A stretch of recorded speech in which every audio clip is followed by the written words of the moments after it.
اعوذ باللہ من الشیطان الرجیم بسم اللہ الرحمن الرحیم۔ ناظرین، قرآن شریف کے اندر ہر بیماری کا علاج ہے۔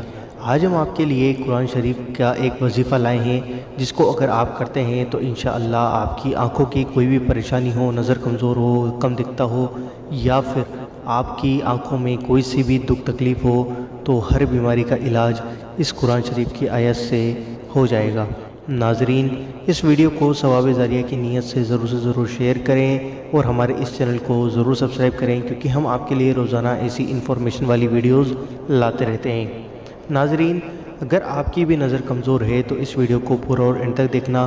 ہم آپ کو وظیفہ بتانے والے ہیں تو اس وظیفے کو آپ کریں، انشاءاللہ آپ کی نگاہ بھی تیز ہو جائے گی۔ ناظرین، وظیفے کو پڑھنے سے پہلے آپ 3 بار درود شریف پڑھیں اور وظیفے کو کرنے کے بعد 3 بار درود شریف ضرور پڑھیں۔ آئیے دوستو جانتے ہیں، ہر نماز کے بعد آپ کو اس آیت کو 3 بار پڑھ کر دونوں ہاتھوں کی انگلیوں پر دم کر کے دونوں آنکھوں پر پھیرنا ہے۔ ناظرین، یہ آیت ہے قرآن شریف کی 50ویں نمبر کی سورہ قاف کی آیت نمبر 22، آیت نمبر 22۔ اس آیت کو میں آپ کو پڑھ کر بتاتا ہوں۔ فَكَشَفْنَا عَنْكَ غِطَاءَكَ فَبَصَرُكَ الْيَوْمَ حَدِيدٌ۔ ناظرین، اس آیت کا ترجمہ ہے، سو اب ہم نے تیرے اوپر سے تیرا غفلت کا پردہ ہٹا دیا، سو آج تیری نگاہ بڑی تیز ہے۔ ناظرین، آیت کا مطلب بھی یہی ہے کہ نگاہ تیز ہو رہی ہے۔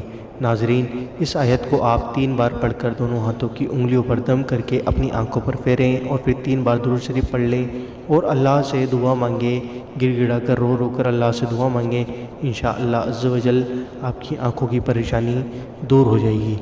ناظرین، امید کرتا ہوں ویڈیو پسند آئی ہوگی۔ ویڈیو پسند آئی تو ویڈیو کو لائک ضرور کرنا، ویڈیو کو شیئر ضرور کرنا اور ہمارے اس چینل کو ضرور سبسکرائب کرنا، کیونکہ ہم آپ کے لیے روزانہ ایسی ویڈیوز لاتے رہتے ہیں۔ ہم آپ سے ملتے ہیں اگلی ویڈیو کے اندر انشاءاللہ عز و جل۔